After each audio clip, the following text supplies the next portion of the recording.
श्री गुरु education channel में आप सभी का हार्दिक स्वागत है। मित्रों, आज का टॉपिक है रीजनिंग। इस वीडियो में हम कुछ सिलेक्टेड प्रश्नों को लाए हैं जो प्रश्न बार बार परीक्षाओं में पूछे गए हैं। तो चलिए शुरू करते हैं। आज का पहला क्वेश्चन है, दिए गए विकल्पों में से लुप्त संख्या ज्ञात कीजिए।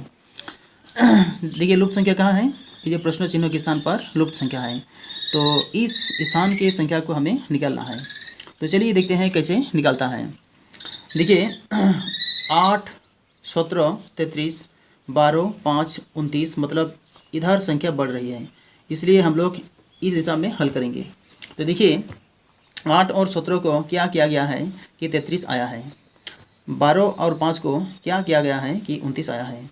तो देखिए, 8 को 2 से गुना कर दीजिए, 8 दूना 16 और 17 कितना होगा 33। 12 को डबल कर दीजिए 24, 24 और 5 29। उसी प्रकार 10 को डबल कर दीजिए 20 और 13 33। इसलिए आपका सही आंसर है यहाँ होगा 33 होगा। इसलिए आपका सही आंसर दिया हुआ है ऑप्शन नंबर डी में 33। उम्मीद करते हैं मित्रों ये क्वेश्चन आपको समझ में आ गया होगा। तो चलिए आगे बढ़ते हैं, अगला क्वेश्चन देखते हैं। देखिए, अगला क्वेश्चन है, नीचे दी गई प्रश्नों का सही भेन आरेख बनाएं। सही भेन डायग्राम हमें बनाना है। मेढक, बिल्ली, कुत्ता। देखिए, मेढक, बिल्ली और कुत्ता तीनों अलग अलग हैं। किसी का किसी से कोई रिश्ता नहीं है, कोई मेलजोल नहीं है, इसलिए तीनों अलग अलग हैं। इसलिए इन तीनों का भेन डायग्राम इस तरह से बनेगा। तो इस तरह का भेन डायग्राम किस ऑप्शन में दिया हुआ है? ऑप्शन नंबर बी में।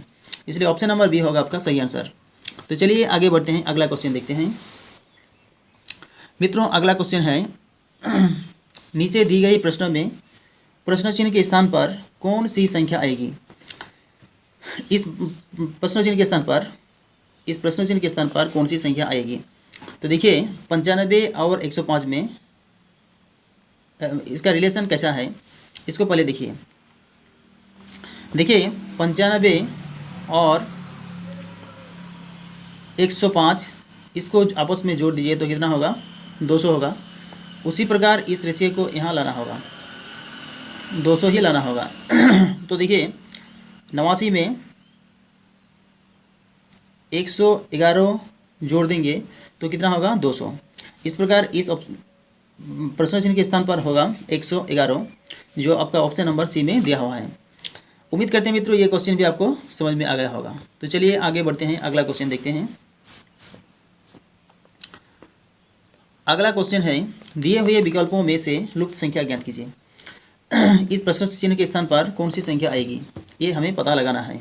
तो देखिए, 1, 11, 120, 2, 7, 45, इधर संख्या बढ़ रही है, इधर संख्या बढ़ रही है, इसलिए ऊपर से नीचे की तरफ हम इसको हल करेंगे।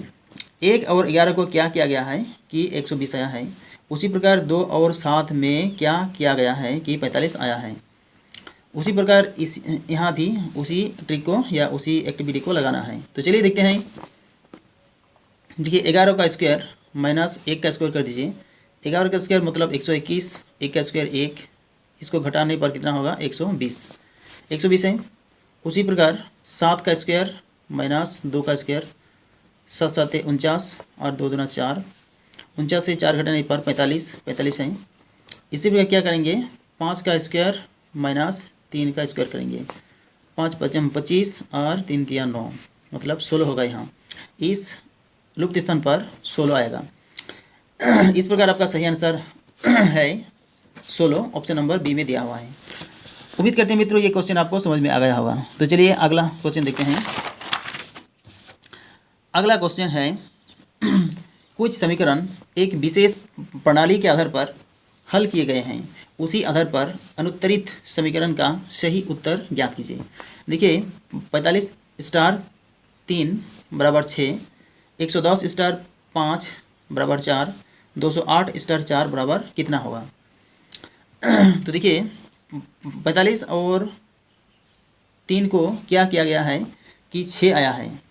ध्यान से देखिए, 45 को 3 से अगर भाग दें तो कितना होगा? 15, और इस 15 के अंक को, इस 15 दो अंक से बना है, 1 और 5, इन दोनों अंक को जोड़ दीजिए तो कितना आएगा, 6 आएगा। इसी प्रकार 110 को 5 से डिवाइड कीजिएगा तो कितना आएगा, 22, और 22 के दोनों अंक को जोड़ दीजिएगा तो कितना आएगा, 4 आएगा, इसलिए 4 आया है। इसी प्रकार यहाँ भी 208 को 4 से डिवाइड कीजिए तो कितना आएगा, 4 पंचे 20 और 4 दूना 8, 52। तो 52 के दोनों अंकों को, 5 और 2 को अगर जोड़ दें तो कितना आएगा, 7 आएगा। इसलिए इस प्रश्न चिन्ह के स्थान पर आपका 7 आएगा, जो ऑप्शन नंबर सी में दिया हुआ है। तो उम्मीद करते हैं मित्रों ये क्वेश्चन भी आपको अच्छी तरह से समझ में आ गया होगा। तो चलिए आगे बढ़ते हैं। अगला क्वेश्चन है, यदि 123 बराबर 14 और 323 बराबर 22 तो 484 बराबर कितना होगा।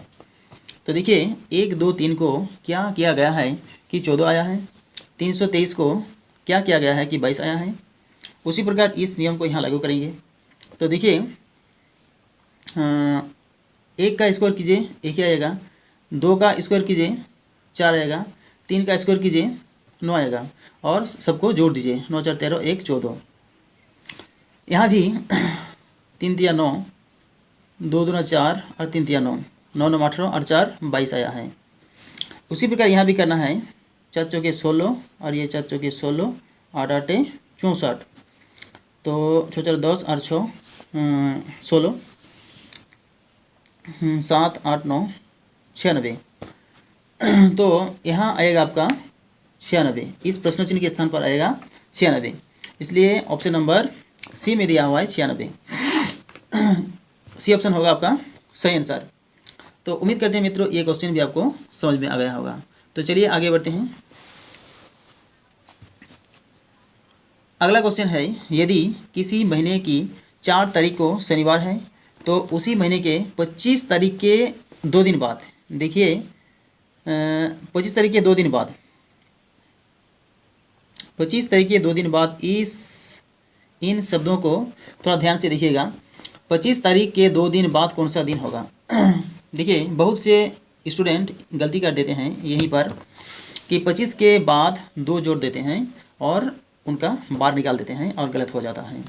तो देखिए कैसे हल करते हैं इसको, ध्यान से देखिए। देखिए 4 तारीख को कौन दिन है, शनिवार है। 4 तारीख को शनिवार है, इसके 7 दिन बाद कौन सा दिन आएगा, कौन सा तारीख, 11 तारीख, तो 11 तारीख को भी शनिवार आएगा।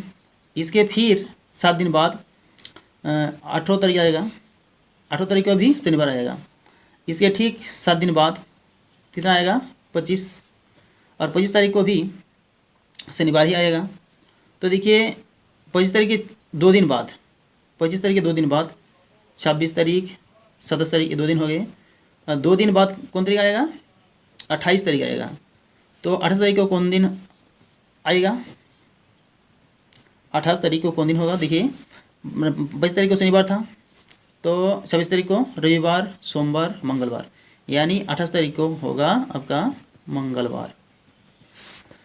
तो इस प्रकार आपका आंसर हो गया मंगलवार, जो ऑप्शन नंबर सी में दिया हुआ है।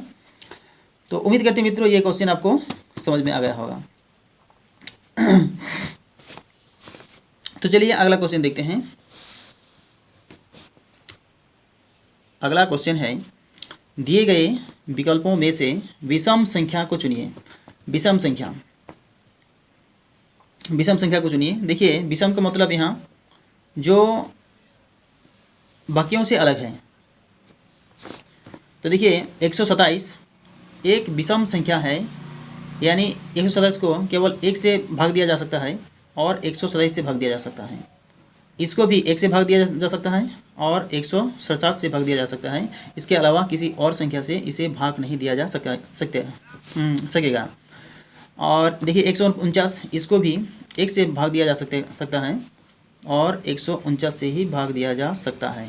इसके अलावा किसी और संख्या से भाग नहीं दिया जा सकेगा, इसलिए ये विषम संख्या है। विषम संख्या नहीं, ये अभाज्य संख्या है, अभाज्य संख्या। और 169 में देखिए 169 को 1 से भाग दिया जा सकता है, 13 से भाग दिया जा सकता है और 169 से भाग दिया जा सकता है।